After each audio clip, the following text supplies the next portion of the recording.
Hello everyone, welcome to learning science. आज हम जो है ब्रैग्स लॉ के बारे में पढ़ेंगे। तो सबसे पहले हमें कंसिडर करना है पैरेलल लेटिस प्लेन्स को।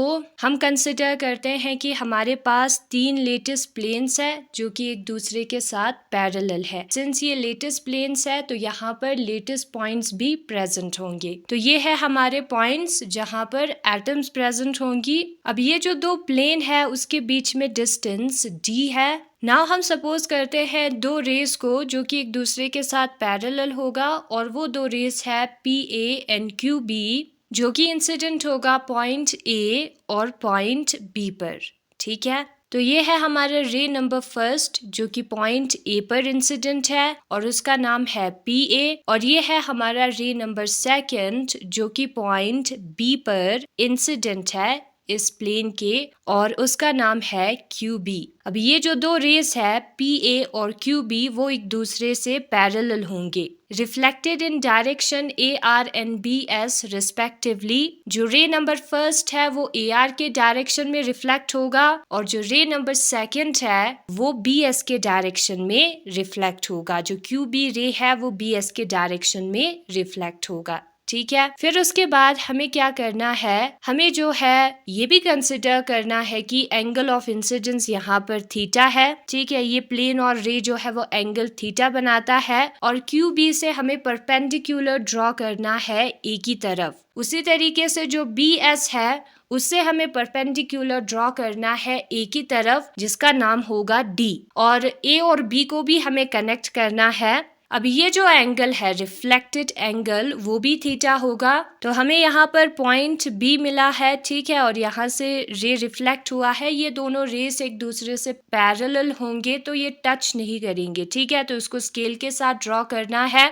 अब ये जो एंगल है वो 90 डिग्री है, ये हमें पता है, क्लियरली नजर आ रहा है, इससे परपेंडिकुलर है इसलिए। तो ये जो एंगल है वो 90 माइनस थीटा होगा। अब ये वाला जो एंगल है वो भी 90 डिग्री है, तो ये जो बीच में एंगल है वो कितना होगा, 90 माइनस 90 माइनस थीटा होगा। इस एंगल को हमें माइनस करना होगा, 90 माइनस थीटा एंगल को। तो हमें क्या मिलेगा, 90 माइनस थीटा जब हम करेंगे तो हमें ये वाला एंगल मिलेगा। ठीक है, तो 90 minus 90 plus theta, minus into minus plus होता है, 90 और 90 हो जाएगा कैंसिल, बचेगा थीटा। तो ये वाला एंगल जो है वो थीटा होगा। और उसी तरीके से ये जो एंगल है वो 90 माइनस थीटा होगा क्योंकि ये 90 डिग्री है और ये जो एंगल है वो थीटा हमें मिलेगा। ठीक है, और यहाँ पर हमने परपेंडिकुलर्स ड्रॉ किए थे तो ये होंगे 90 डिग्री। हमें पता है कि जो साइन थीटा है वो परपेंडिकुलर अपॉन हाइपोटेनस के बराबर होता है। अब यहाँ पर क्या होगा, यहाँ पर जो है मैं इस फिगर को फिर से ड्रॉ करूंगी और इस ट्राइंगल में हम निकालेंगे परपेंडिकुलर अपॉन हाइपोटेनस। ये जो AB डिस्टेंस है वो D के बराबर होगा क्योंकि 2 प्लेन्स के बीच में डिस्टेंस है। ठीक है, और यहाँ पर हमने परपेंडिकुलर ड्रॉ किया था तो 90 डिग्री आएगा और ये जो एंगल है वो अभी हमने निकाला है विच इज थीटा।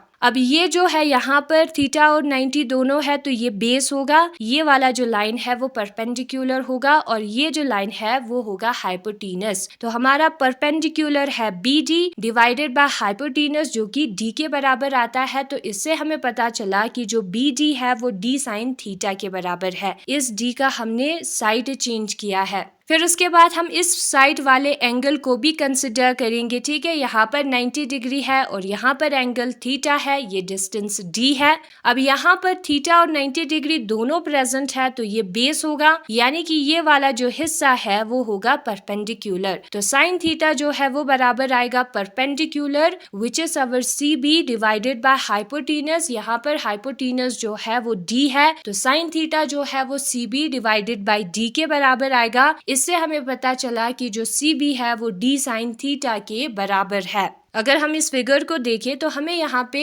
ये नजर आ रहा है कि ये जो 2 रेस है वो CA तक सेम डिस्टेंस ट्रेवल कर रहे हैं और AD के बाद भी सेम डिस्टेंस ट्रेवल कर रहे हैं। ठीक है, सेम डिस्टेंस ये जो है कवर कर रहे हैं।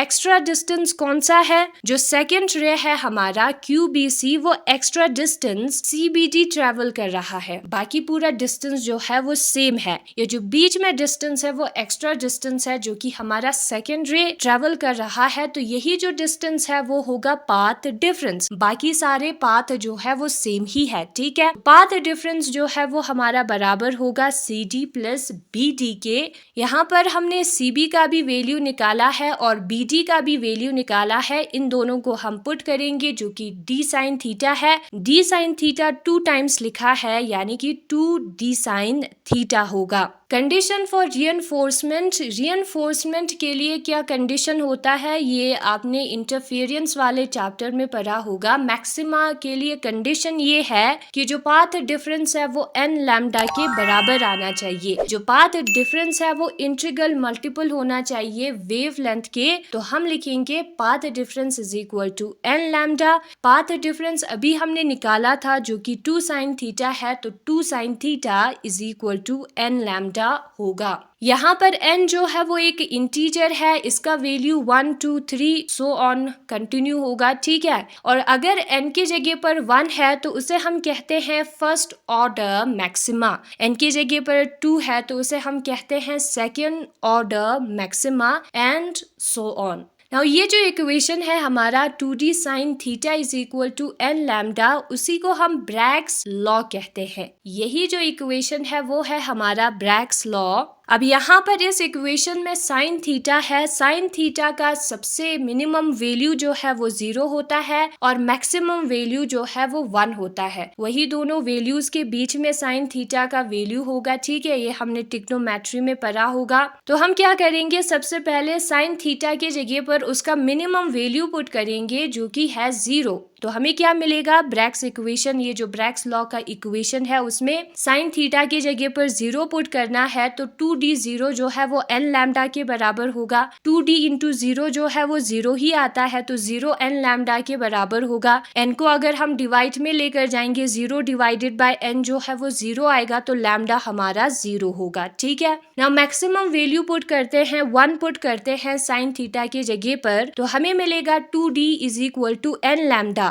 एंड अगर हम n के जगह पर भी 1 पुट करें, फर्स्ट ऑर्डर कंसिडर करें, तो 2d जो है वो हमारा लैम्डा होगा और ये हमारा मैक्सिमम वैल्यू है लैम्डा का। तो यहाँ पर हमें वेवलेंथ का कंडीशन मिला है। वेवलेंथ जो है या तो 2d के बराबर होना चाहिए या 2d से जो है कम होना चाहिए, ठीक है। 0 मीन्स कम है ना, तो यही कंडीशन है लैम्डा का कि वो या तो 2d के बराबर होना चाहिए या 2d से कम होना चाहिए। सेम चीज बुक में दिया है ब्रैग्स लॉ। W.L. ब्रैग ने 1912 में gave a simple explanation of the observe diffraction pattern. उसे जो है एक डिफ्रैक्शन पैटर्न मिला, ठीक है, एक डिजाइन मिला, स्पेक्ट्रम मिला। उसको ऑब्जर्व करने के बाद उन्होंने जो है एक एक्सप्लेनेशन दिया। Arises from the passage of X rays are reflected mirror like from the parallel planes of the atoms in the crystal. और ये जो पैटर्न है उन्हें कैसे मिला, जब उन्होंने एक्सरे को क्रिस्टल से पास किया तो उसके रिफ्लेक्शन की वजह से, जैसे मिरर रिफ्लेक्ट करता है उसी वे में रिफ्लेक्शन हुआ था, उसके वजह से ये पैटर्न मिला। उनका उन्होंने एक्सप्लेनेशन दिया विच वॉज वेरी सिंपल, ठीक है। With each plane reflecting only a very small fraction of the radiation, जिसमें जो हर प्लेन है वो रेडिएशन का, एक्स रे का थोड़ा सा ही फ्रैक्शन, थोड़ा सा ही हिस्सा रिफ्लेक्ट करता था। जो मल्टीपल रिफ्लेक्टेड रेस है इंटरफियर कंस्ट्रक्टिवली और डिफ्रैक्शन पैटर्न हमें मिला, ठीक है। अब जो रेस रिफ्लेक्ट हुआ वो सारे जो है इंटरफियर करने लगे। इंटरफियरेंस चैप्टर में हमने पढ़ा था, ठीक है। कंस्ट्रक्टिव इंटरफियरेंस करने लगे, यानी कि वो मैक्सिमा देने लगे।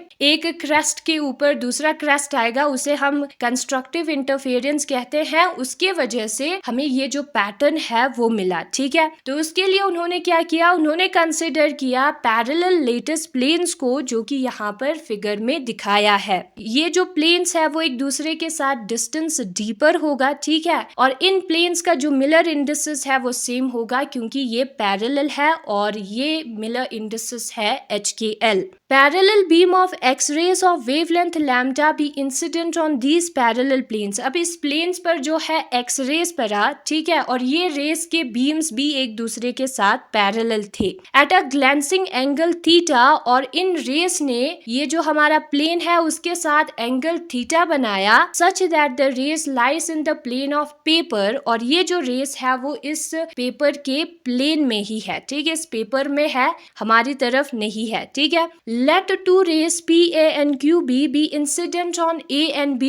हम सपोज करते हैं कि दो रेस है, एक है PA और दूसरा है QB जो कि A और B पॉइंट पे पड़ता है, और उनका रिफ्लेक्शन जो है वो AR और BS डायरेक्शन में होता है रिस्पेक्टिवली, यानी कि PA जो है वो AR डायरेक्शन में रिफ्लेक्ट होगा, QB जो है वो BS डायरेक्शन में रिफ्लेक्ट होगा। फिर उसके बाद हमें AC ड्रॉ करना है और AD ड्रॉ करना है जो कि परपेंडिकुलर होगा QB और BS रेस पर रिस्पेक्टिवली, ठीक है। AC पर QB परपेंडिकुलर होगा और AD पर BS परपेंडिकुलर होगा। The reflected rays AR and BS interfere constructively। अब ये जो रेस जो रिफ्लेक्ट हुए वो इंटरफियर करेंगे, ठीक है, कंस्ट्रक्टिवली मिलेंगे यहाँ पर। If the path difference CB plus BD is equal to integral multiple of wavelength lambda। कब करेंगे कंस्ट्रक्टिवली इंटरफियर? जब पाथ डिफरेंस जो है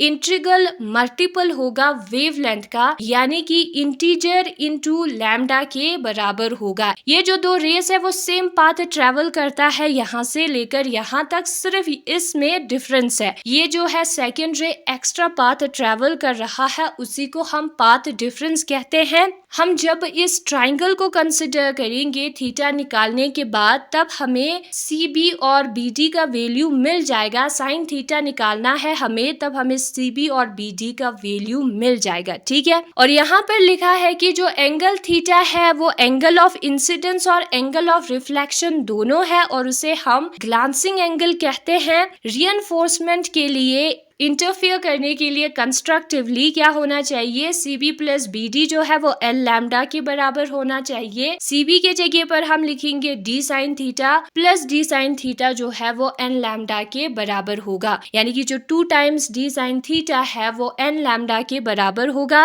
N इंटीजर है 1 2 3 4 सो ऑन, और उसका मतलब है first order, second order etcetera maxima. 1 है तो फर्स्ट ऑर्डर मैक्सिमा हम कहेंगे एंड सो ऑन, ठीक है। और इसी को हम ब्रैग्स लॉ कहते हैं, इसी इक्वेशन को। और हमें पता है कि जो साइन थीटा है वो 0 और 1 के बीच में लाई करता है। इन्हीं वैल्यूज को जब हम पुट करेंगे तो हमें लैम्डा का कंडीशन मिलेगा जो कि 2D के बराबर होगा या 2D से कम होगा। फिर उसके बाद दिया है characteristic features of Bragg's law. जो ब्रैग्स लॉ है उसके क्या फीचर्स है, ठीक है। Bragg's law is a consequence of periodicity of space lattice. जो हमारा स्पेस लेटिस है, स्पेस में पॉइंट्स है, वो पीरियोडिक है, यानी कि अपने आप को रिपीट करता है आफ्टर अ पर्टिकुलर टाइम और डिस्टेंस। उसकी वजह से ये ब्रैग्स लॉ हमें मिला है, ठीक है। और this law does not tell about the arrangement और basis of atoms associated with its latest point. अब यहाँ पर जो लेटेस्ट पॉइंट है वहां पर किस टाइप का बेसिस है,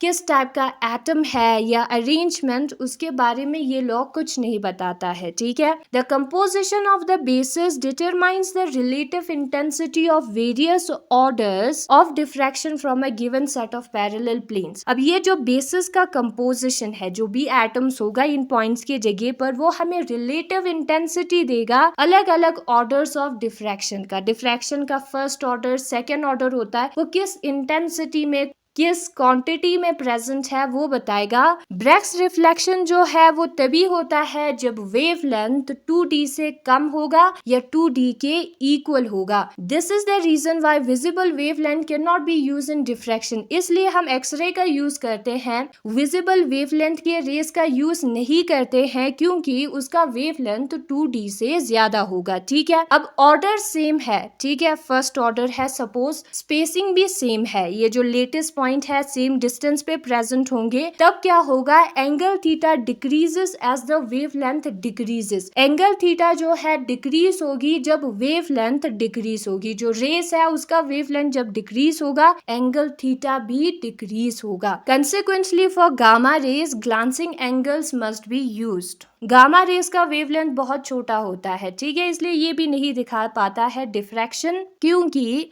इसका जो रे है वो एक्स रे से कम है, रे का वेवलेंथ, और उसके वजह से जो एंगल है वो बहुत ही कम हमें मिलेगा, ग्लांसिंग एंगल, क्योंकि दोनों प्रोपोर्शनल है ना, वेवलेंथ कम होगी तो एंगल भी कम होगी, जब एंगल कम होगी तब जो है हम उसको इजीली मेजर नहीं कर पाएंगे, ठीक है। तो यही है आज का टॉपिक जिसमें हमने ब्रैग्स लॉ के बारे में पढ़ा।